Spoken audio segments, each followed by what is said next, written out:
Ese es Oliver, ¿verdad? Ay, me falta uno, el otro, el Santiago. Ese quedó. Ah, qué bueno. Bueno, hermanos, pues bienvenidos. Hermanos, estamos en esta tarde continuando con la confesión de fe. Estamos estudiando el capítulo 26, un capítulo muy importante. Recuerden que hemos hablado de que este capítulo tiene 15 párrafos. La confesión de Westminster, que usan nuestros hermanos presbiterianos, tiene 6. Y decíamos que no es algo que ellos no le dieron importancia, simplemente es que escribieron menos.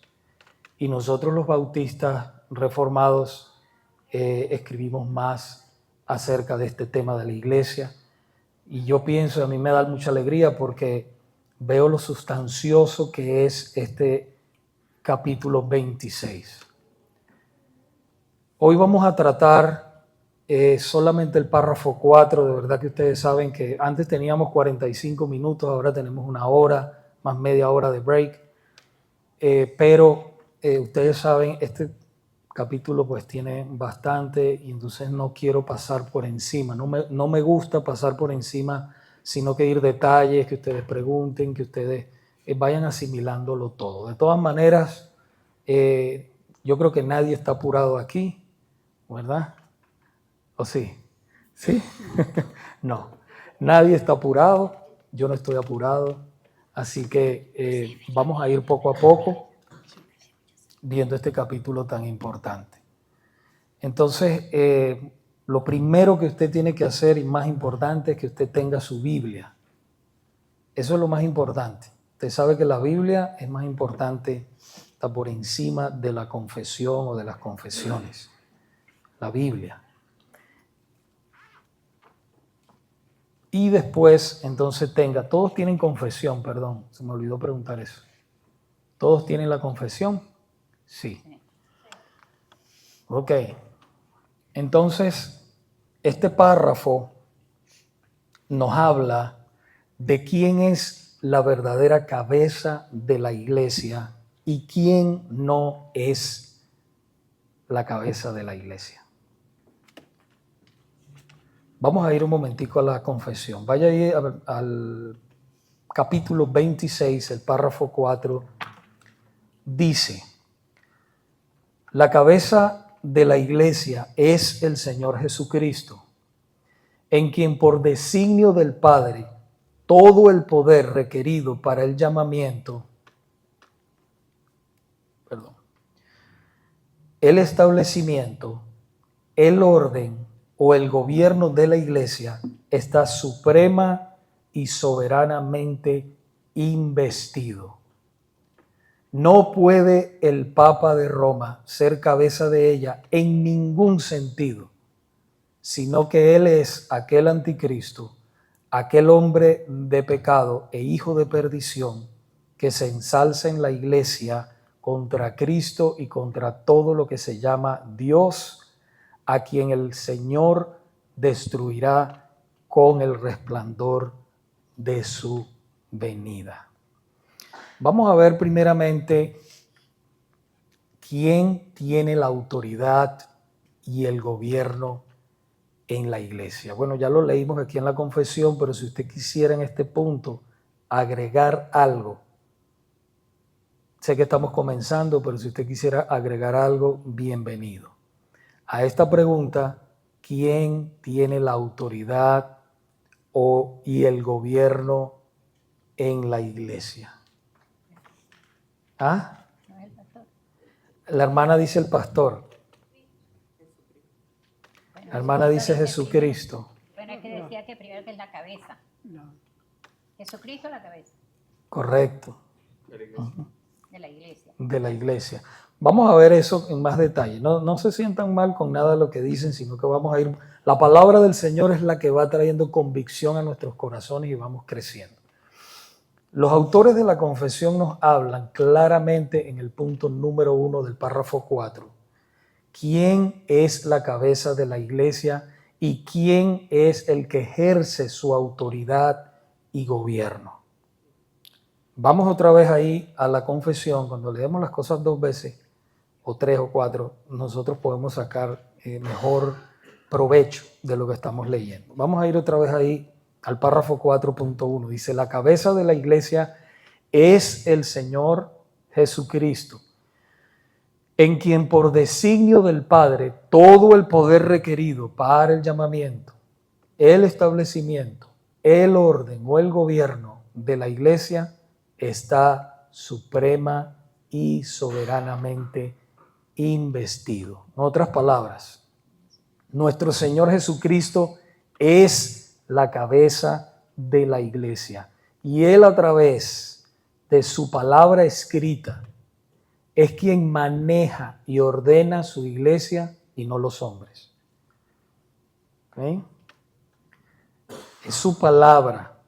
¿Okay? La palabra de Dios nos dice en la carta a los Efesios, vaya a Efesios capítulo 4, versículos del 11 al 16. Efesios capítulo 4,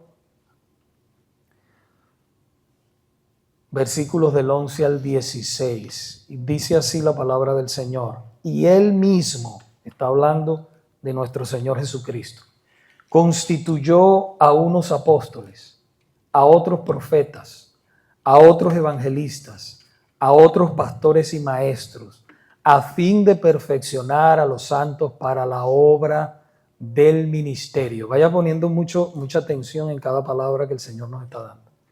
¿Para qué? Para la edificación del cuerpo de Cristo, hasta que todos lleguemos a la unidad de la fe y del conocimiento del Hijo de Dios, a un varón perfecto, a la medida de la estatura de la plenitud de Cristo. ¿Para qué? Para que ya no seamos niños fluctuantes llevados por doquiera de todo viento de doctrina, por estratagemas de hombres que para engañar emplean con astucia las artimañas del error, sino que siguiendo la verdad en amor, crezcamos en todo aquel que es la cabeza, esto es Cristo, en quien todo el cuerpo, bien concertado y unido entre sí para todas las coyunturas, que se ayudan mutuamente, según la actividad propia de cada miembro, recibe su crecimiento para ir edificándose en amor. Entonces, mis hermanos, es sumamente importante que nosotros no nos cansaremos de hacer énfasis en lo importante que es que nosotros escudriñemos las Escrituras, que estudiemos las Escrituras, no solamente cuando venimos aquí a la iglesia, no. Es que así como usted necesita el alimento físico para vivir, las 3 o las 4 comidas que usted se come diario, usted necesita la palabra de Dios. ¿Qué dijo el Señor? No solo de pan vivirá el hombre, sino de toda palabra que sale de la boca de Dios. Mateo 4:4. Entonces nosotros necesitamos, a veces sí lo tenemos.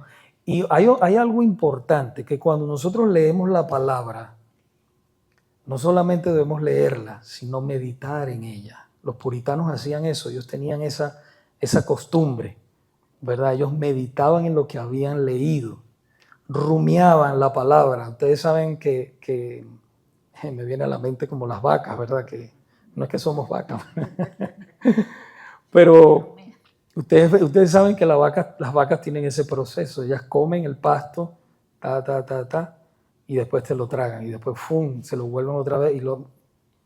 Entonces nosotros con la palabra, entra, vuelve otra vez, el Señor dice esto. Y es algo tan poderoso. Yo llevo años leyendo la palabra, y es algo tan poderoso que la vuelvo y la leo. Yo estaba leyendo 1 de Timoteo y 2 de Timoteo, y cada vez que leo, digo, wow, pero qué belleza como el Señor nos va mostrando todo en la palabra. Y la palabra de Dios es viva y eficaz, dice la palabra en Hebreos, ¿verdad? Más cortante que espada de 2 filos, que penetra hasta partir el alma, discierne los malos pensamientos y las intenciones del corazón. Cuando somos expuestos a la palabra de Dios, transforma nuestras vidas. ¿Que es importante venir al culto cada domingo? Claro que sí. ¿Que es importante que nos reunamos como hermanos? Claro que sí, pero nosotros no debemos olvidarnos del culto familiar. Si tenemos hijos, con los niños; si no tenemos hijos, con la esposa; y si estamos solos, pues solo. Pero nosotros debemos hacer eso, tratar, y más que todo aquí en este país, que estamos tan ocupados. Un día no pudimos, hermano, hay que ser honestos, no pudimos, pasaron cosas, pero después al otro día volver a tener eso juntos, leer la palabra, orar juntos. Eso es sumamente importante. Y los varones son los pastores de su casa. Ustedes tienen la responsabilidad de santificar a su familia, pastorear a su familia. ¿Cómo santificamos a la familia? ¿Cómo la santificamos? Echándole un poquito de agua así, bendita. Con el lavamiento de la palabra. Con la palabra de Dios. Nosotros santificamos a nuestras esposas, los varones, y a nuestros hijos con la palabra de Dios. Y el Santo Espíritu de Dios empieza a obrar en el corazón de ellos. Entonces es importante que nosotros hagamos eso. Entonces, volviendo aquí a la clase, la primera pregunta que surge en este punto es: ¿quién es la cabeza de la iglesia? Bueno, ya lo hemos visto. ¿Quién es? Es Cristo. Ahí lo vemos claramente en el versículo 15 de Efesios que leímos, de Efesios 4, que Cristo es la cabeza de la iglesia. Pero necesitamos remarcar eso mucho más. Por ejemplo, en Efesios capítulo 1, versículo 20 al 23 nos dice: la cual operó, Efesios capítulo 1, versículos 20 al 23, dice, la cual operó en Cristo, que operó el poder de Dios, está hablando el poder de Dios, resucitándole de los muertos y sentándole a su diestra en los lugares celestiales, sobre todo principado y toda autoridad y poder y señorío, y sobre todo nombre que se nombra, no solo en este siglo, sino también en el venidero, y sometió todas las cosas bajo sus pies y lo dio por cabeza sobre todas las cosas. ¿A quién?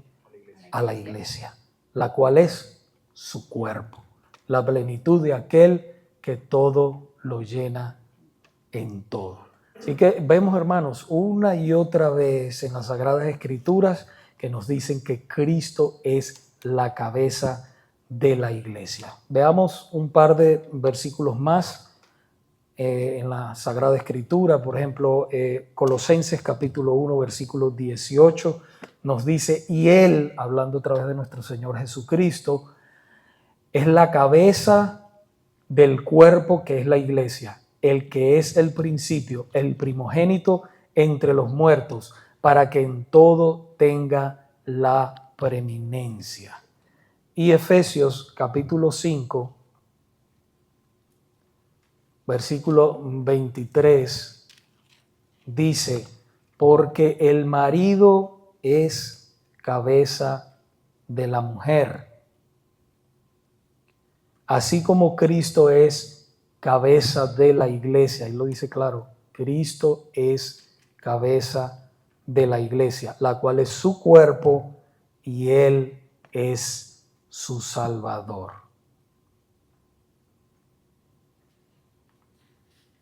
Así que, hermanos, sin duda alguna, nuestro Señor Jesucristo es la cabeza de la iglesia y no ningún hombre. ¿Okay? No es el Papa, no es lo que se proclaman apóstoles y se dicen que ellos son ahora la cabeza, se transfirió la unción, todas esas cosas que hablan, nada de eso es correcto. Nuestro Señor Jesucristo es la cabeza de la iglesia. La segunda pregunta, hermanos, que surge del párrafo 4.1 es: ¿cómo ejerce Cristo su autoridad y su gobierno en la iglesia? ¿Cómo ejerce Cristo su autoridad y su gobierno en la iglesia? ¿Quién puede intervenir? ¿Quién desea intervenir? Hermano.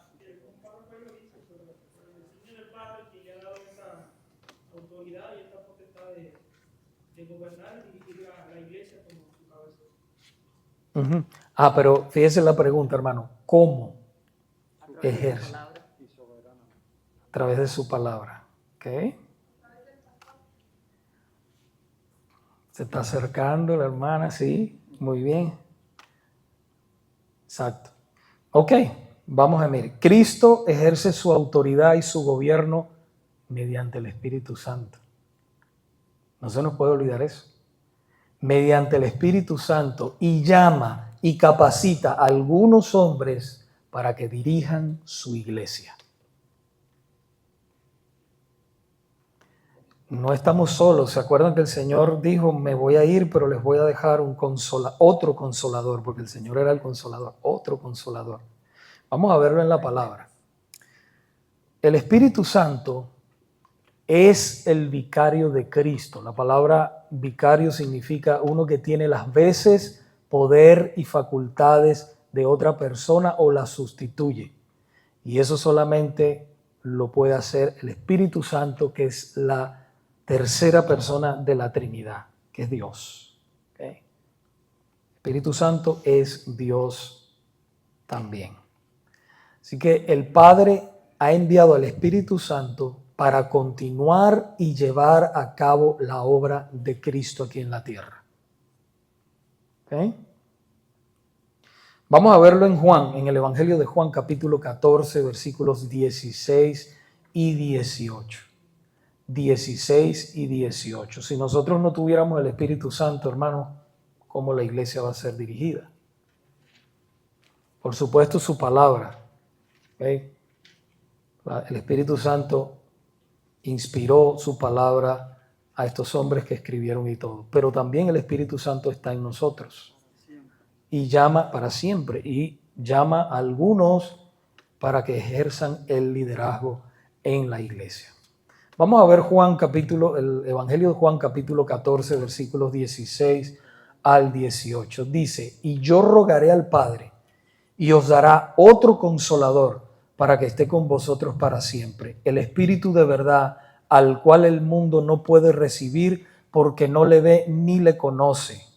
El mundo no lo puede recibir porque no lo ve ni lo conoce. Pero vosotros le conocéis porque mora con vosotros y estará en vosotros. No os dejaré huérfanos, vendré a vosotros. Y ya sabemos, hermanos, que el Espíritu Santo ya vino. Cada vez que el Señor salva a un creyente, es bautizado. Todos los creyentes son bautizados por el Espíritu Santo. No es correcto, como dicen algunos, ¿verdad?, de que el Señor te salva y entonces después necesitas la llenura del Espíritu Santo. No, eso no es correcto. Tú recibes toda la llenura del Espíritu Santo que tú necesitas en el momento que el Señor te salva. Ya. Ahora, vemos en la palabra claramente que dice el apóstol Pablo que no apaguemos al Espíritu con el cual fuimos sellados. ¿Cómo nosotros apagamos al Espíritu? ¿Cómo? ¿Ah? ¿Cómo no lo alimentamos?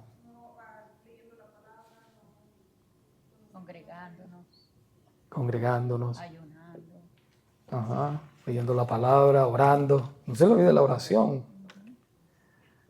No se le olvide la oración. Yo espero que esté orando por mí también. Bueno.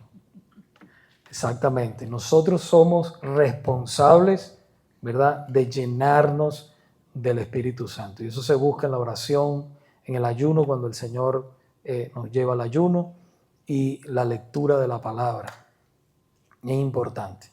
La obediencia, andar en obediencia al Señor, apartarnos de todo lo que el Señor no le agrada.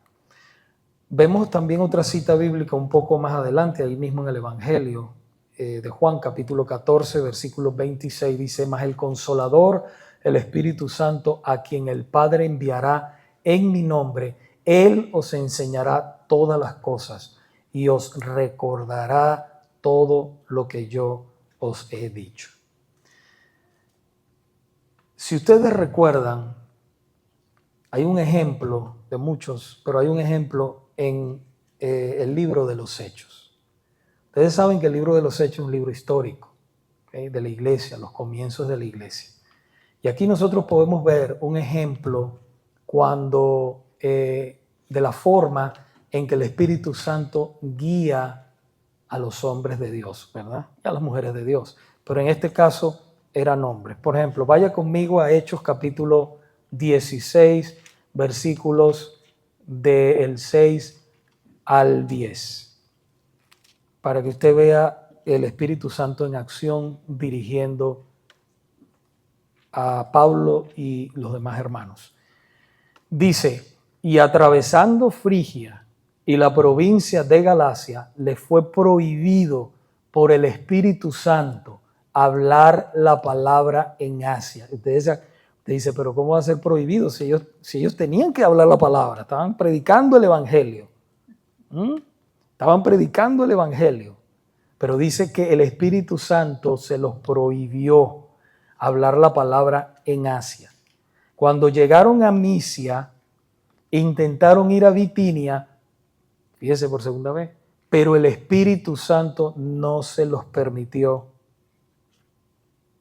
Y pasando junto a Misia, descendieron a Troas, y se le mostró a Pablo una visión de noche. Un varón macedonio estaba en pie rogándole y diciéndole: pasa a Macedonia y ayúdanos.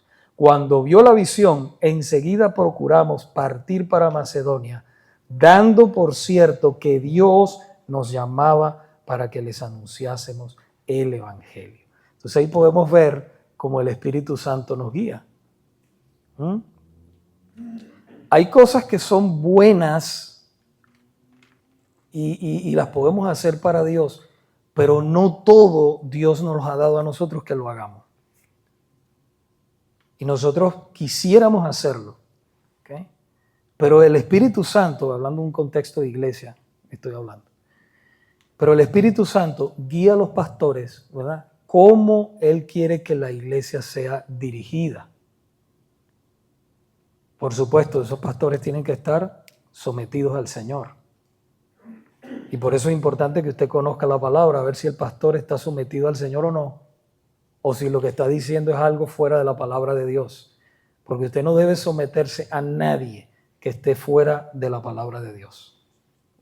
Entonces ahí vemos como el Espíritu Santo va guiando a los hombres de Dios. O sea, no nos podemos olvidar del Espíritu Santo. Ahora, veamos brevemente cómo Cristo ejerce su gobierno y autoridad físicamente a través de sus ministros llamados por Él, confirmados por los miembros de la iglesia y ordenados por pastores al oficio de pastor o diácono. Y fíjese una cosa, el pastorado y el diaconado son oficios, no son profesiones. Porque hay gente que estudia, y no estoy en contra de estudiar en el seminario, no. Yo estudié en uno. Yo no estoy en contra de eso. Yo lo que digo es que el llamado Dios te lo tiene que dar. El Señor es el que llama. Él es el que llama. Y ahorita vamos a ver eso. Pero Él es el que llama. Y viene la preparación. Pero usted puede tener mucha preparación y el Señor no haberlo llamado. Y no quiere decir que no se prepare. Pero Dios tiene que llamarlo. Hay un llamado que es interno y ese lo hace el Espíritu Santo de Dios. Y hay otro llamado que es externo y ese llamado externo lo hace la iglesia. La iglesia está mirando a los hermanos. Y usted dice, no, pero es que los hermanos no ven mis dones. No se preocupe, el Espíritu Santo se va a encargar de que los hermanos vean los dones que Dios ha puesto en ti y el llamado que ha puesto en ti. Eso no falla, hermanos. Y entonces ahí podemos reconocer a esos hermanos que están llamados al ministerio y no a la profesión, sino al oficio de pastor o de diácono. Esos son los únicos dos ministerios que vemos en el Nuevo Testamento, verdaderamente, para la iglesia local y eso es lo que está en la doctrina. Entonces, hermanos, vamos a ir un momentico otra vez a Efesios capítulo 4. Efesios capítulo 4, versículos del 11 al 14. Dice, y Él mismo, otra vez les recuerdo, hablando de nuestro Señor Jesucristo, Él mismo es el que llama, constituyó, fíjese la palabra, constituyó a unos apóstoles, a otros profetas, a otros evangelistas, a otros pastores y maestros, a fin de perfeccionar. ¿Para qué? Para que estén ahí haciendo absolutamente nada. No, aquí está la respuesta. A fin de perfeccionar a los santos. ¿Cuáles son los santos? Nosotros, correcto. Para la obra del ministerio. Y fíjese que dice la obra del ministerio, que no es tampoco para calentar nosotros los bancos, sino para que nosotros nos pongamos a trabajar, porque el Espíritu Santo reparte sus dones a la iglesia. Y yo entiendo que hay momentos, hay tiempos en los cuales usted tiene que tomar un descanso o está pasando por una situación, eso lo entendemos. Pero va a llegar el momento, hermanos, que usted tiene que poner todos esos dones que no son suyos, que son del Señor y que Dios lo está llamando al servicio de la iglesia, de sus hermanos. ¿Ok? Entonces eso es importante. Entonces dice, para edificación del cuerpo de Cristo, hasta que todos lleguemos a la unidad de la fe y del conocimiento del Hijo de Dios. Ahí es donde tenemos que llegar nosotros, al conocimiento del Hijo de Dios. Y debemos orar fervientemente, Señor, muéstrame que yo pueda entender el poder de tu resurrección, verte a ti, Señor, en gloria, que mi vida cada día sea más transformada para ti, Señor. Eso es lo que debemos buscar como hijos de Dios. Entonces sigue diciendo, hasta que todos lleguemos a la unidad de la fe y del conocimiento del Hijo de Dios, a un varón perfecto, a la medida de la estatura de la plenitud de Cristo, para que ya no seamos niños fluctuantes. Usted sabe y esto no lo digo para hacer sentir mal a nadie. Bueno, si se siente mal, pero que sea el Señor, no yo. Si nosotros llevamos tiempo en la iglesia, ya, quiere decir que nosotros ya hemos crecido. O sea, debemos crecer en conocimiento, debemos preocuparnos por nosotros crecer en la palabra de Dios y convertirnos verdaderamente en discípulos del Señor. Porque el trabajo de todos nosotros, ¿verdad?, es discipular a otro. El pastor no lo tiene ni lo debe hacer todo. Todos nosotros como iglesia tenemos la responsabilidad de la gran comisión.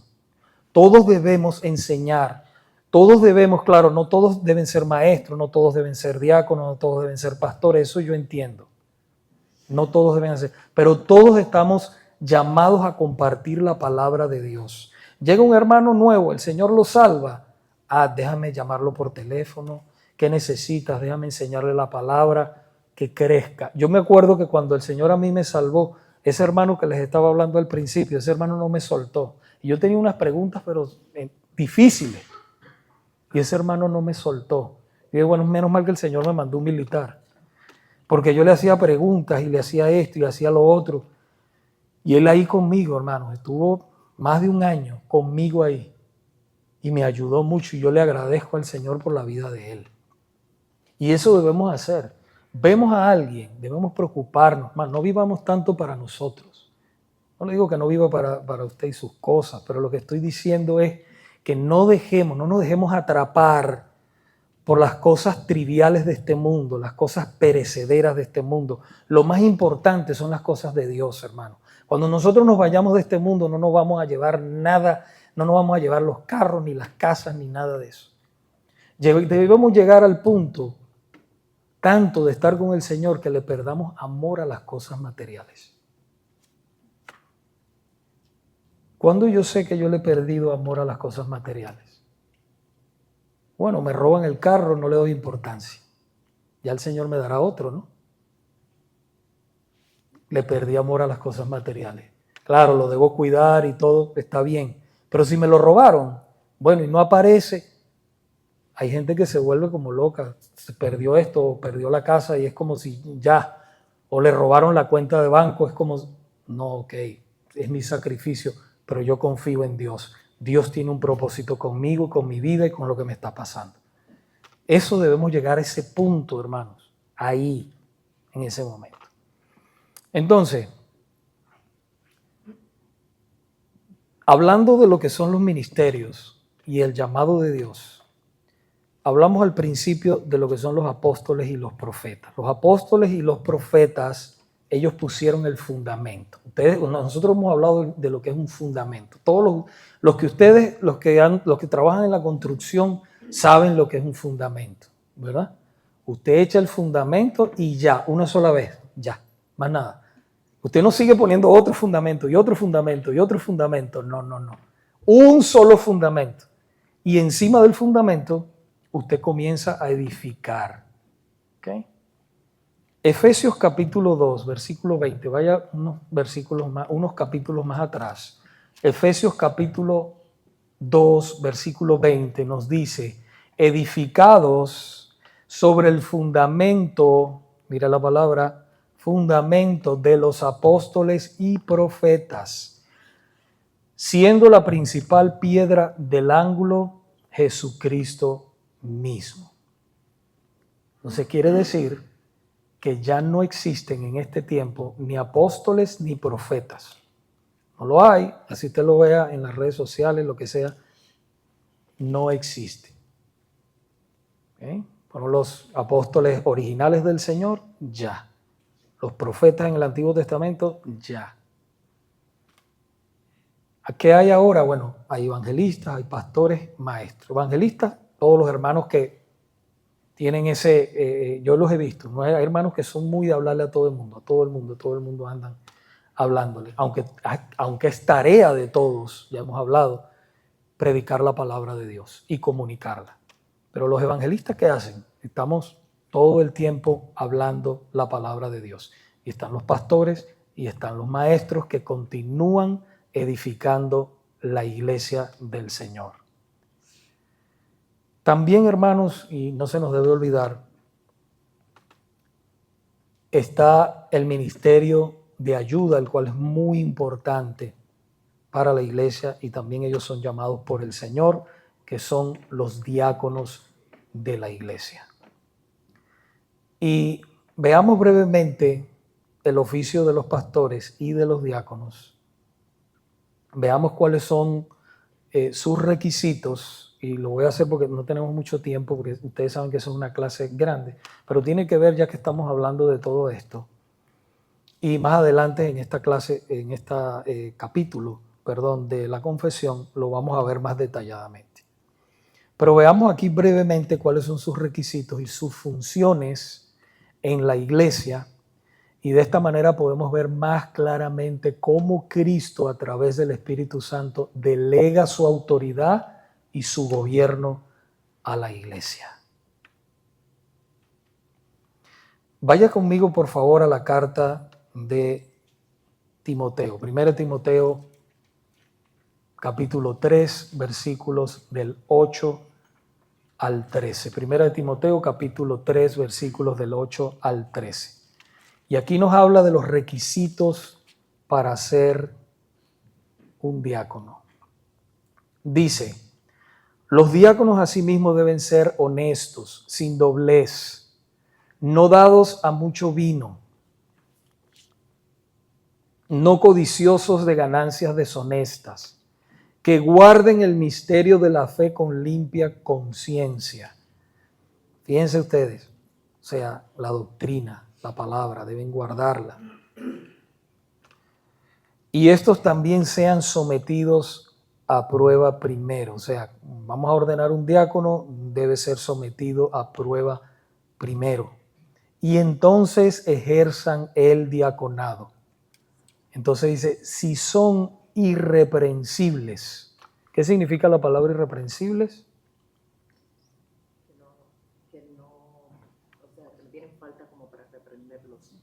Exacto, o sea que nadie puede acusarlos así con el dedo y decir, este hermano, ok.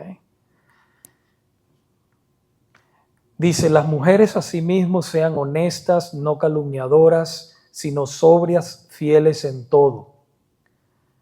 Los diáconos, aquí no quiero entrar en detalle, un día vamos a traer una clase, sí, vamos a entrar porque yo sé que hay iglesias que tienen diaconisas y esas cosas, nosotros no, tenemos diaconisas, aunque la palabra diácono, ¿verdad? Significa servidor, y las hermanas desempeñan una labor extremadamente importante en la iglesia, pero otro día vamos a ampliar más de eso, hermanos, tengo nada más 20 minutos, y pudiéramos ampliar mucho más de eso porque nosotros no tenemos diaconisas.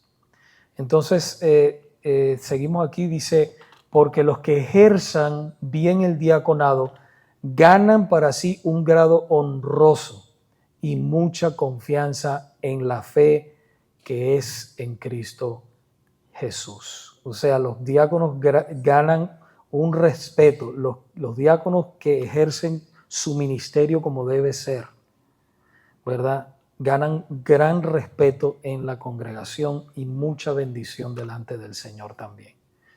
Principalmente, nosotros hemos hablado de esto y hemos tenido clases puntuales. No sé si algunos de ustedes recuerdan que han estado aquí. Hemos hablado puntualmente de los pastores y hemos hablado también de los diáconos. Pero principalmente, pero no únicamente, el trabajo de los diáconos en la iglesia es atender las necesidades físicas de los hermanos.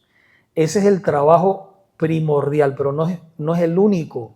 Hay diáconos que predican y hay diáconos que enseñan, ¿ok? Y hay diáconos que se encargan de la administración de la iglesia, ¿ok? Todas esas cosas son parte y el Espíritu Santo los usa con eso y son muy buenos predicadores y son muy buenos administradores, ¿ok? Entonces, y muchos de ellos de ahí se van viendo para que lleguen a ser pastores. Hay algunos que llegan a ser pastores un día, hay otros que no, siempre se quedan como diáconos. Entonces, vamos a ver ahora el oficio de pastor, obispo o anciano. Yo quiero preguntar algo. ¿Son 3 oficios?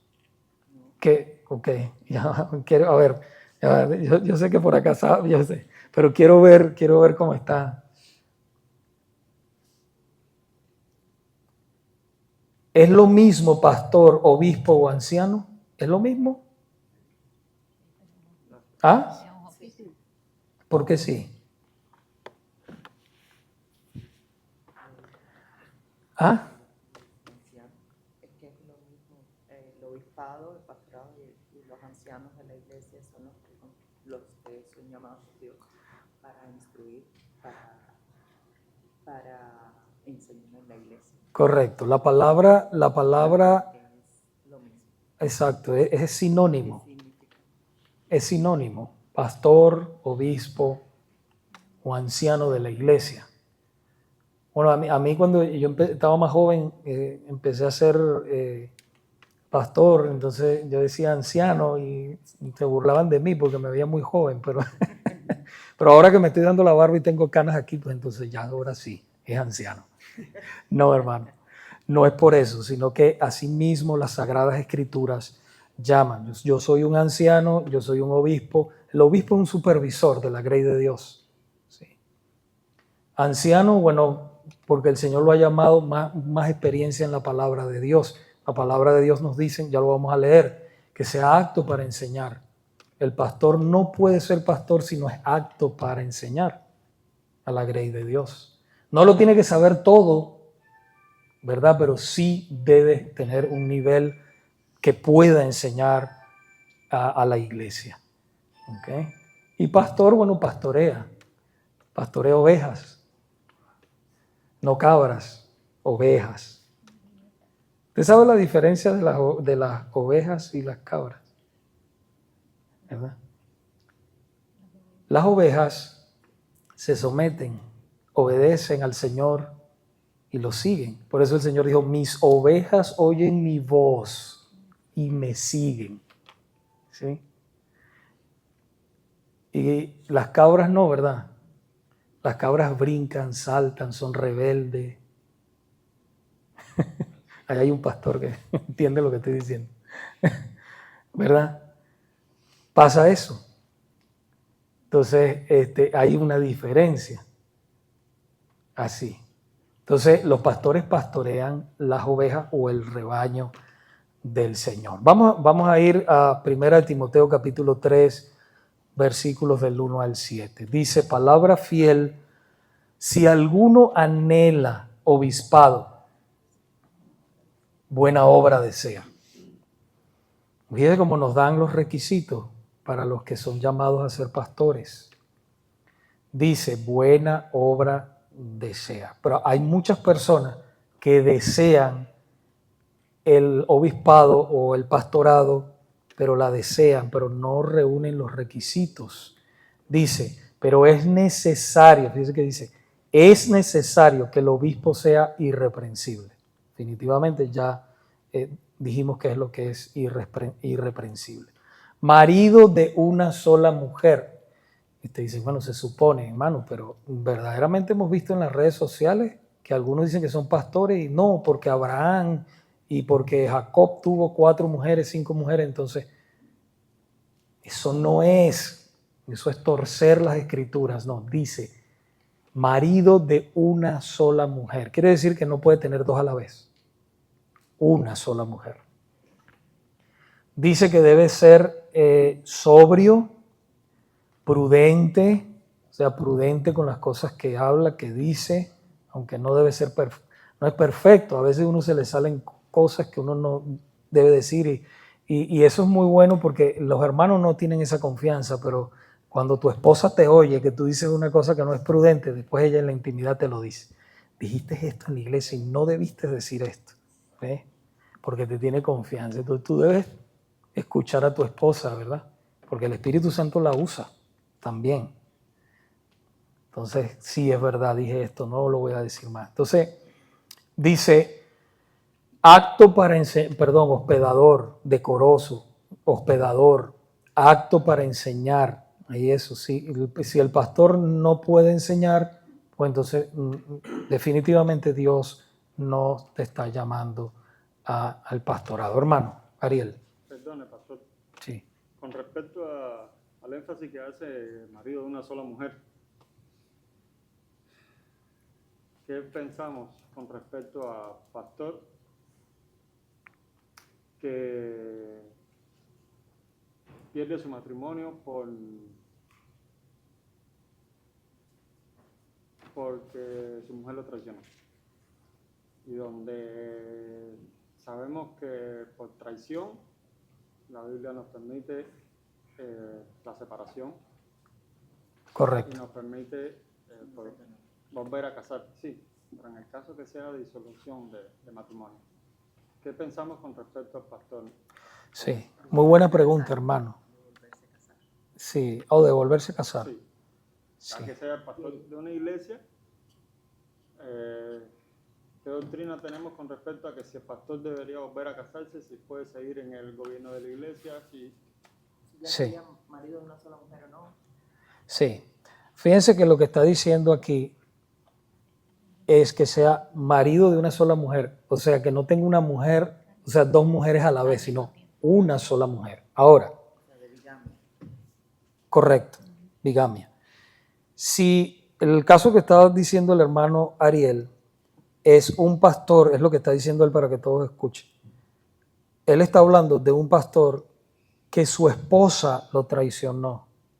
¿Okay? Él no es el culpable. Él no es el culpable. ¿Okay? Eso. Ajá. Él no es el culpable. Ahora, si puede haber perdón y restauración, sí. Pero el pastor, porque mire, hermano, una traición es dolorosa y una separación aún más, porque eso es como un luto, como que alguien se te murió. Tú te divorcias, por eso el Señor dijo, lo que Él ha unido, no lo separa el hombre. El matrimonio es para siempre.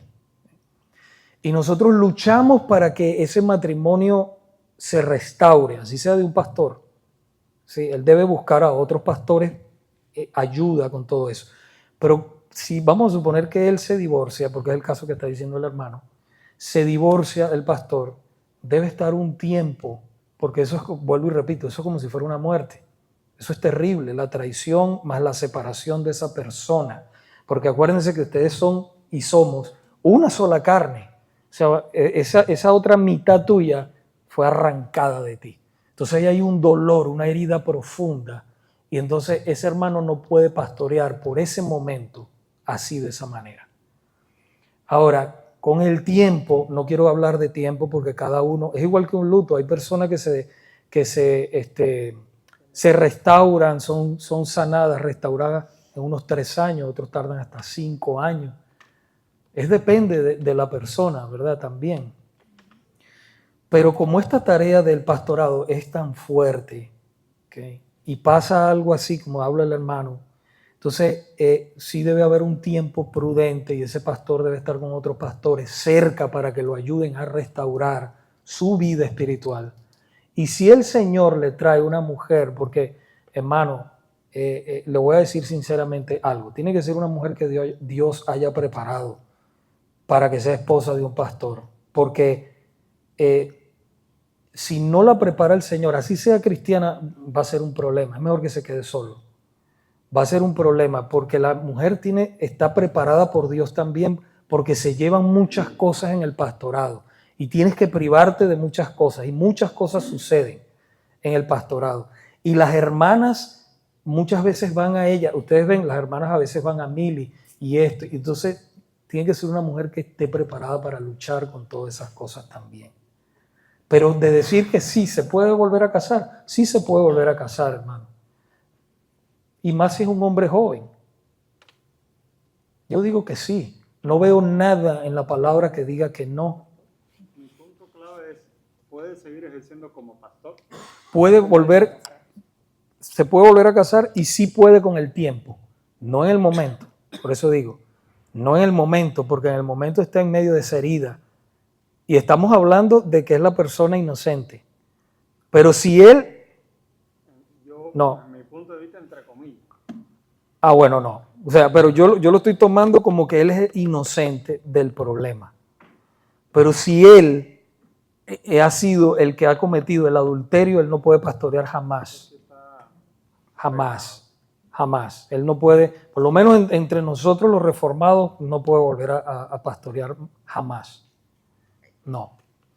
Pero si es ese caso, pues ese caso se podría considerar y el hermano tendría que pasar por un tiempo, aunque no sea culpable, pero vuelvo y repito, es el dolor que él está pasando tan fuerte. Mi controversia en la pregunta es la siguiente, que si el pastor es cabeza de familia, de su familia, y es quien gobierna en su familia, quien enseña en la familia, el encargado de gobernar su casa, tiene la responsabilidad también de que en ese matrimonio no exista eso. No está en sus manos, excepto de que suceda.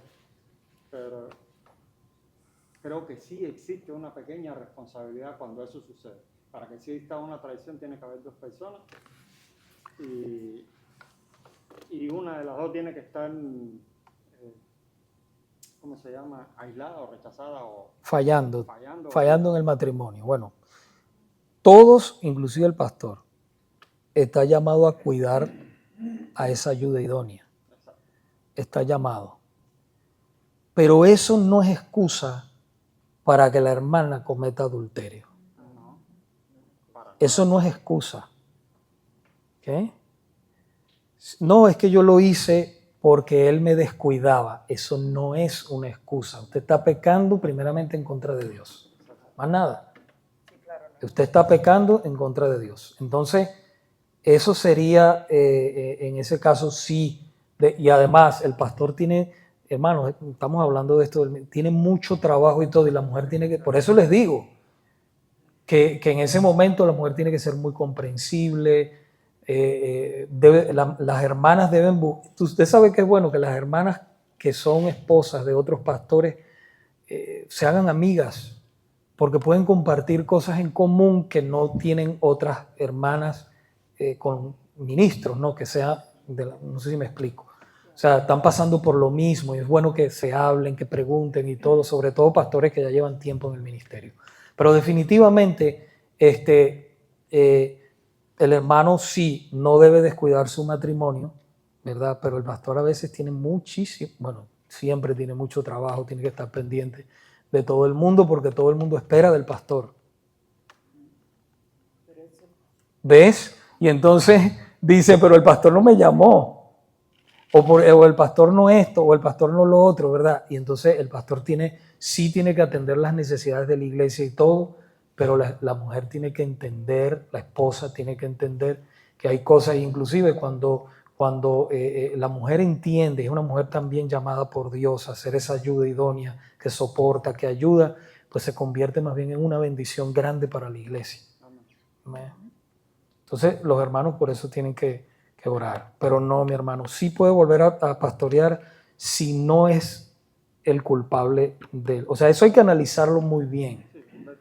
Y hay que llevarlo, y la iglesia tiene que entenderlo, la iglesia que él pastorea, tiene que entenderlo y todas las cosas. Es un proceso, porque hay que llevarlo a la iglesia, porque los hermanos entonces se van a sentir con duda. No, el pastor tiene que ser transparente y decir, no, esto pasó así, y ver minuciosamente. Y debe apartarse un tiempo y que otro hermano sea el que venga y predique por él y todas esas cosas hasta que él sea restaurado verdaderamente. Eso es así. De nada, mi hermano. No, hermano. El hermano Manuel. Volviendo a la cabeza de la iglesia que es Cristo. Sí. Voy a decir esto porque lo he visto. Hay pastores que predican bien el evangelio, enseñan bien que la salvación es solamente por la fe de Jesucristo, su muerte y resurrección. No construimos nada nosotros en la salvación. Pero además de enseñar bien todo esto lo que es el evangelio, para atraer gente, especialmente a los jóvenes que inventan cosas divertidas en la iglesia, qué sé yo, conciertos, juegos divertidos, cosas que hacen los jóvenes del mundo. Si le agregan todas esas cosas para llamar a los jóvenes, ya no están siendo fieles, completamente no están dejando que Cristo sea la cabeza, ¿verdad? Correcto, hermano. Si nosotros creamos métodos carnales para atraer a la gente, entonces siempre tienes que mantenerlos con métodos carnales y vas a tener una iglesia carnal. Ya tú no estás pastoreando las ovejas del Señor. Lo que convence y lo que trae a Cristo es su palabra y su Santo Espíritu. Su palabra predicada y enseñada tal como está en la Biblia. Y el Espíritu Santo es el que va a tocar, va a transformar, el Señor va a salvar. No importa la edad que sea, la salvación es del Señor. Nosotros no somos un club para estar entreteniendo a la gente, ni un concierto mundano que le cambian la letra y dice cosas de Dios para atrás. No, hermano, no hacemos eso. Queremos predicarle a la iglesia de Dios, los convertidos, y estamos abiertos a que venga quien quiera venir, pero va a escuchar la palabra de Dios. Eso es, hermano.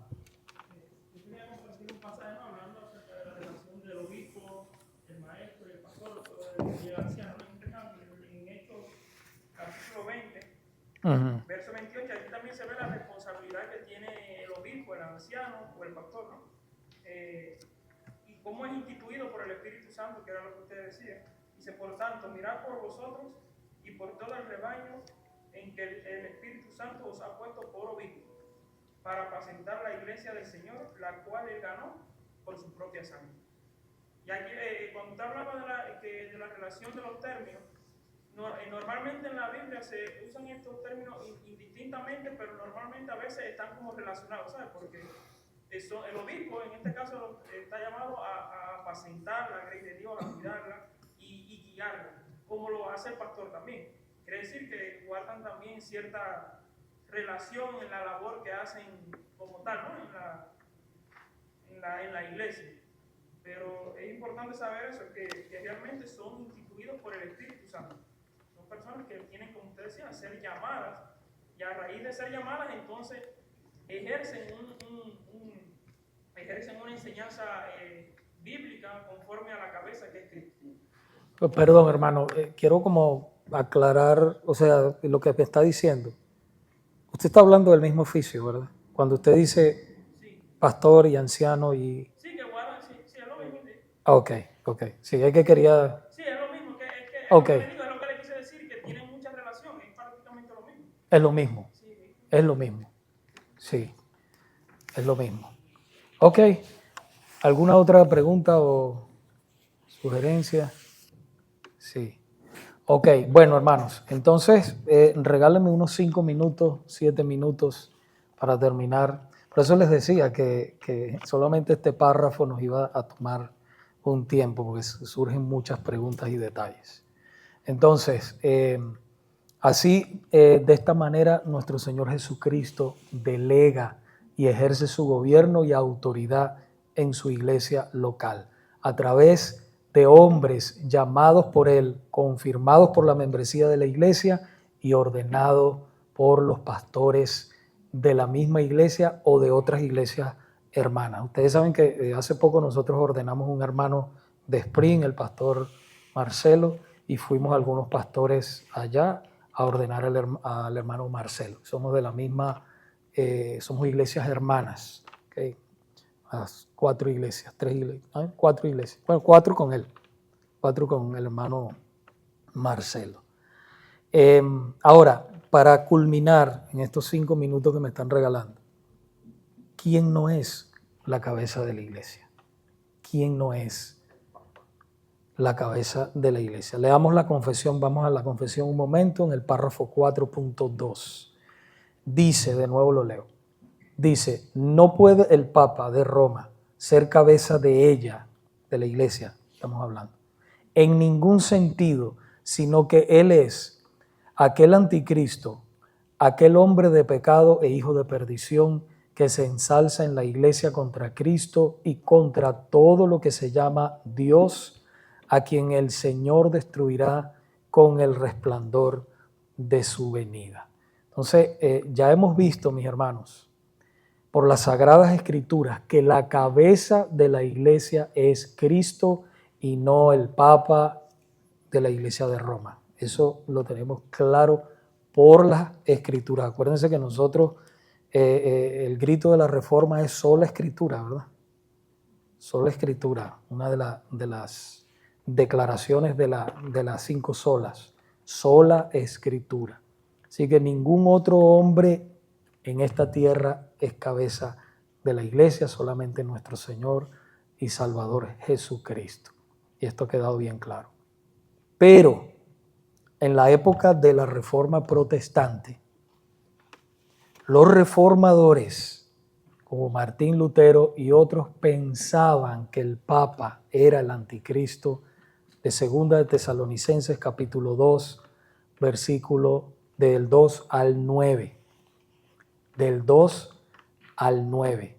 Para ellos, así como para los autores de la Confesión de Westminster y de la Confesión Bautista de 1689, que es la nuestra, el sistema del papado representaba las fuerzas de maldad obrando para destruir al verdadero cristianismo. Por eso hubo la reforma, ¿okay?, de la iglesia. Martín Lutero quería cambiar originalmente la iglesia católica, restaurarla y todo, pero se dio cuenta que no pudo. Tuvo que salir y formar la iglesia protestante, ¿no? La iglesia reformada. Protestante porque protestamos contra esas doctrinas que no van acorde con la palabra de Dios. Así que para ellos ese sistema del papado marcaba el abandono de la correcta doctrina apostólica prescrita en las Sagradas Escrituras, y como cada papa de Roma representaba este sistema, tal vez por eso pensaron ellos que cada papa personalmente era un anticristo, personalmente. ¿Okay? Pero tenemos que entender que en 2 de Tesalonicenses capítulo 2 habla y la confesión dice que él en ese momento era el anticristo. En ese momento. Y aunque nosotros no estamos de acuerdo con las enseñanzas de la Iglesia Católica Romana, ¿por qué no estamos de acuerdo? Porque nosotros vemos que no son consistentes con la palabra de Dios, no son consistentes con la Sagrada Escritura. ¿Okay? Y yo digo que cada vez se aleja más y más y más verdaderamente de la palabra de Dios. Pero, Como primera de Juan eres un tipo anticristo, un anticristo, porque los que conocemos su doctrina, el Papa toma el lugar de Cristo y aún del Cristo, porque ellos se dicen que son el vicario de Cristo en la tierra. Entonces ellos son un tipo de Cristo, de anticristo. Pero no es el que habla en Tesalonicenses. Exacto, pero no es el que habla en Tesalonicenses. Pero sí, donde está hablando el hermano Manuel, es en 1 de Juan capítulo 1, 18, creo que sí, que dice que han surgido muchos anticristos. Ahora es el último tiempo y han surgido muchos anticristos. Y bueno, y sabemos que un anticristo es una persona que está en contra de lo que acaba de decir el hermano Manuel, está en contra verdaderamente de la palabra de Dios y usurpa el lugar de Cristo y todas esas cosas. Entonces, tenemos que tener eso en cuenta. Ya sabemos, hermanos, que la cabeza de la iglesia es nuestro Señor Jesucristo, la manera en que Él gobierna y tiene su autoridad en la iglesia, ¿verdad? El Espíritu Santo, a través de los pastores, los diáconos, pues de esa manera es gobernada la iglesia. Para irnos, ¿algún comentario o otra pregunta? Y con esto cerramos. ¿Está todo claro? ¿Sí? Ok. Bueno, vamos a orar entonces para poder irnos. Señor, te damos las gracias en esta tarde por tu palabra santa. Gracias, Señor, por todo lo que tú has hecho, estás haciendo y vas a hacer en la vida de cada uno de nosotros, Padre. Pedimos, Señor, que nos continúes dirigiendo en todo lo que hacemos y que nos fortalezcas, Padre, para poder seguir adelante, Señor. En el poderoso nombre de Jesús te lo pedimos. Amén. Amén.